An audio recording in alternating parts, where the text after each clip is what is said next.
shoots 224. And that's huge. Tommy Jones is 128 pins behind Norm Duke in totals right now. That's separating first and second. So Tommy Jones looking to strike out here, shoot 235, pick up 30 bonus pins. Rob, it's like bowling 265. That's a nice way to put it. Again, right now, your top 6 for now: Duke, Jones, O'Neill, Belmonte, Shafer, and Chris Barnes. That is a loaded top 6. 4 of those 6 have won the U.S. Open before. Here is Jones in second right now.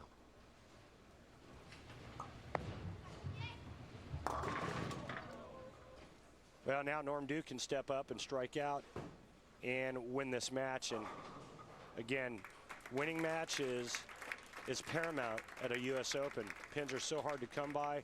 The 30 bonus pins at the end of 24 games of match play looms large.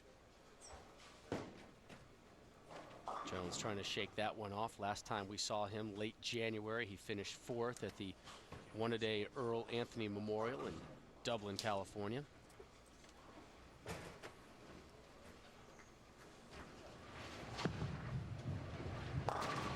So he cleans that one up, and we'll take a seat and see what Norm Duke can do.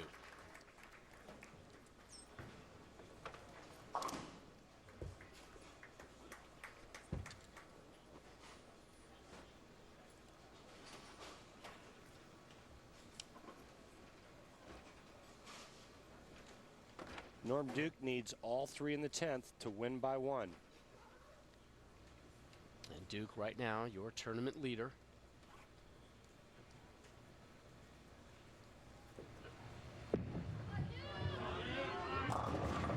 Will not get it. The messenger, not enough juice on that one. You could see Norm Duke trying to find a home right around second arrow with a really soft hand, throwing it pretty straight. But again, the margin for error there is just like everywhere else on the lane at the U.S. Open. Nil. Shawn Rash taking on Pete Weber, lanes 23 and 24. Rash way right of target on that effort. And for more on this matchup, we go back down lane side to Mike J. Well, gentlemen, I've got Tommy Jones, the leader. And Tommy, you withstood Norm Duke in a 4-9 conversion and survived in the 10th frame to maintain your lead. Yeah, well, you know, Norm's been bowling really good all night. You know, it's the first loss he's had there. You know, lanes are really hard tonight. You know, everything going on. It's just, you know, the pressure of the U.S. Open. And so see what happens. You know, fortunate to come out with a victory there and hope to keep it going. You've won this U.S. Open title before. Does that experience come in handy at times like this? Well, I mean, for sure it does. I mean, there's, you know, we know they're hard, and you know that you're out there, and it's game to game, pair to pair, and you just got to take the good with the bad, and you can't let the highs be too high and the lows be too low, and you just have to keep an even keel. So it definitely helps. U.S. Open champion Tommy Jones looking to get the job done here in Game 8 and take the lead into tomorrow. Bob, Randy, back to you. Thank you, Mike. So a big victory there for Tommy Jones as he continues to claw at your current leader, Norm Duke. Our coverage, the 68th edition of the Lumber Liquidators U.S. Open, returns after this. We welcome you back to New Jersey. Rob Stone, Randy Peterson, Mike Jakubowski with you as we continue day 1 of 3 nights worth of coverage here at the 68th edition of the Lumber Liquidators U.S. Open. Time now for the Lumber Liquidators Know the Wood, and if it's the U.S. Open, you know it's going to be a challenging oil pattern, Randy. Oh, right you are, Rob. This is 42 feet of nasty, 2 feet longer than the U.S. Open oil pattern last year in Indianapolis. With that being said, well, you're not going to see any of the players playing the outside part of the lane. So what does that mean? Well, because the oil pattern is so flat, it's a 1-to-1 ratio side to side, the players are going to play in. The players will always move in when there's no friction to the right because they're looking for hold. Bottom line, better hit what you're looking at, and you better repeat shots at the United States Open. We shift over now to lanes 29 and 30. There is a live look at one of the 4 games we'll be covering here in game number 8. And it's John Szczerbinski taking on the legend Pete Weber. And Weber will start off with a delayed strike, and PD Dub won his last match to move into 10th place right now in Match play round one. Again, 3 rounds of match play total. And Pete Weber showing his versatility. He can play all over the lane. But Rob, as you mentioned, he's in 10th. But now, by virtue of that last win, he is only 24 pins out of the 6th and final spot. Well, Pete Weber had an injury issue, and now Tommy Jones appears to have something bothering him. Mike? Maybe just a slight tweak, Rob. Back in the first frame, Tommy Jones made the spare but had an issue sticking the landing at the line, and open frame in the second. So just keep an eye on Tommy in the third. Well, let's remember 2 weeks back when we saw Tommy Jones at the USBC Masters, he had an issue with the spares, primarily because he has an issue with his left hip area. You don't see it so much on the first ball, but on the spare ball, you see a lot of pain. There is Bill O'Neill taking on Tommy Jones.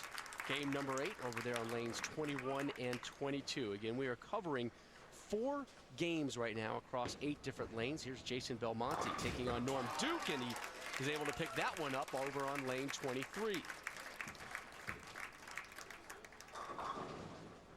And again, that's huge. Anytime you can make splits like we saw Norm Duke make the 4-9 split, Jason Belmonte avoids an open frame there by converting the washout as we take our first look at John Szczerbinski.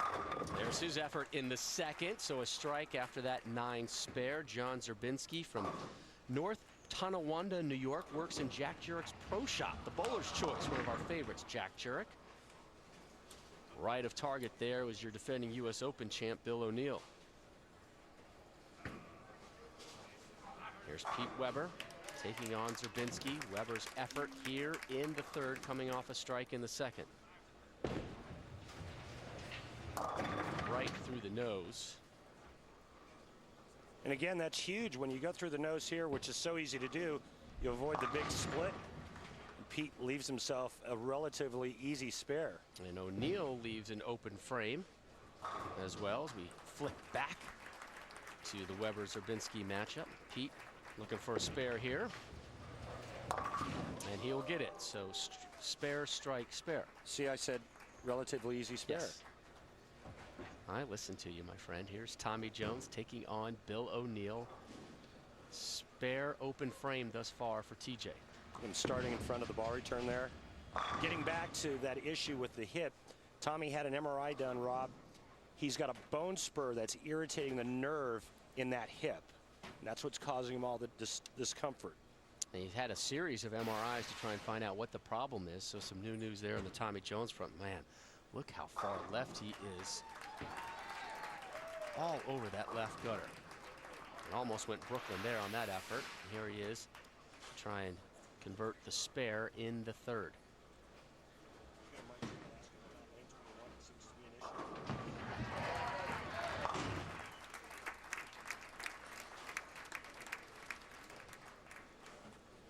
These players are used to playing the deep inside line. That's why you see a lot of them alter their approach. There's Shawn Rash, who's now taking on Ryan Shafer, and the smile says a lot for our buddy Shawn Rash as he leaves the 10 pin. With the 7.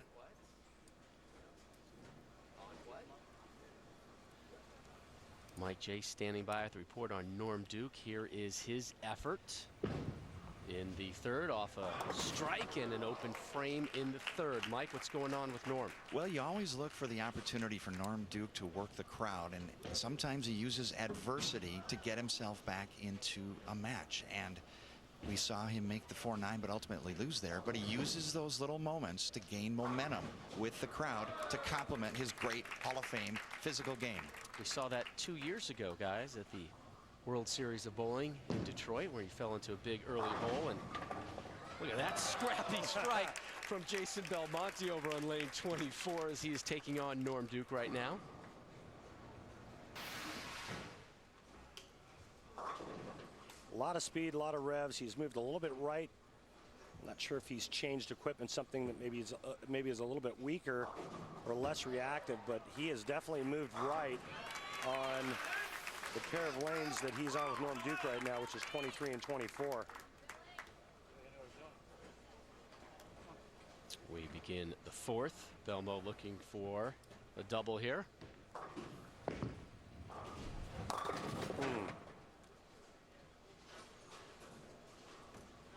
Tommy Jones has tightened this race up for the #1 seed by winning game 7. Yeah, he's within 79 pins right now, Yep. Randy. The Bulldog, Ryan Shafer. Leaves some double wood in his match versus Shawn Rash.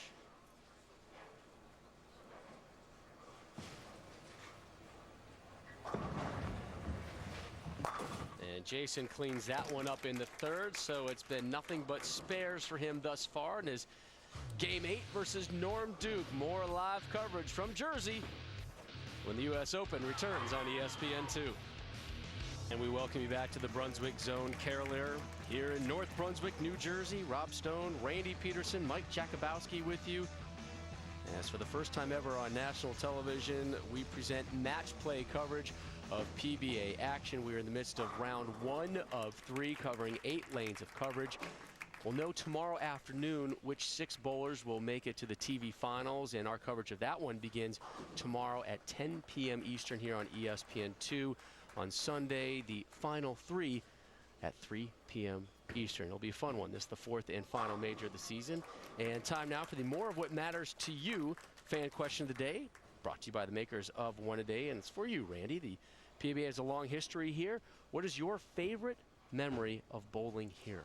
Well, there were so many. I remember in back in 1994 or 5, I was the only right-hander to make a telecast here. But I think my fondest memory, every year Big Jack Hordusky was a mainstay here, the manager here for so many years, and Johnny Petraglia. They used to put on the Paralyzed Wheelchair Veterans Tournament, where 12 of us professionals would be paired with these disabled veterans.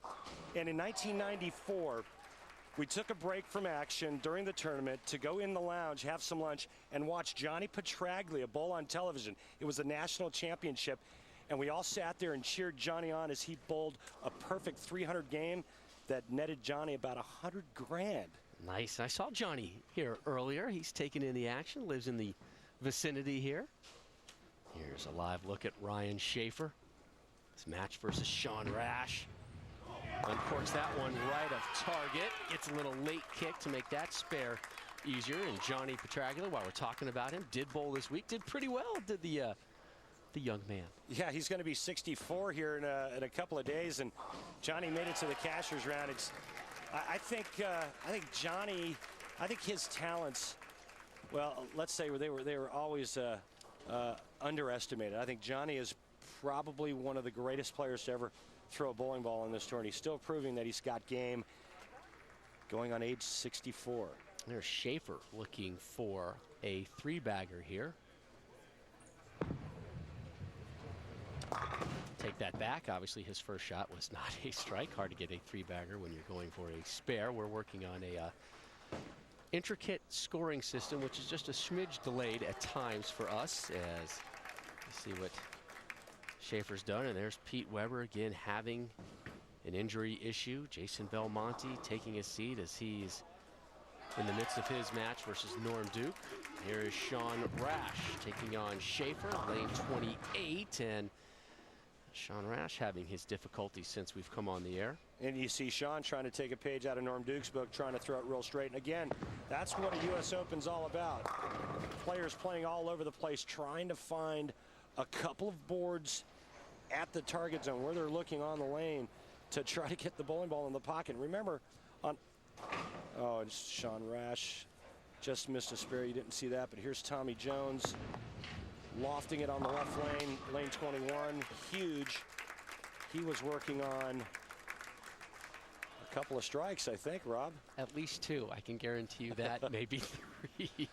Take a look at our current leaders scrolling underneath, and there's Jason Belmonte at +576. Randy, real quick, explain what these +576 and +520s for Chris Barnes really means. Okay, that's how many pins over a 200 average for the tournament every game, including bonus pins for winning a match in match play. Think Norm Duke liked that last shot, Rob? A little bit.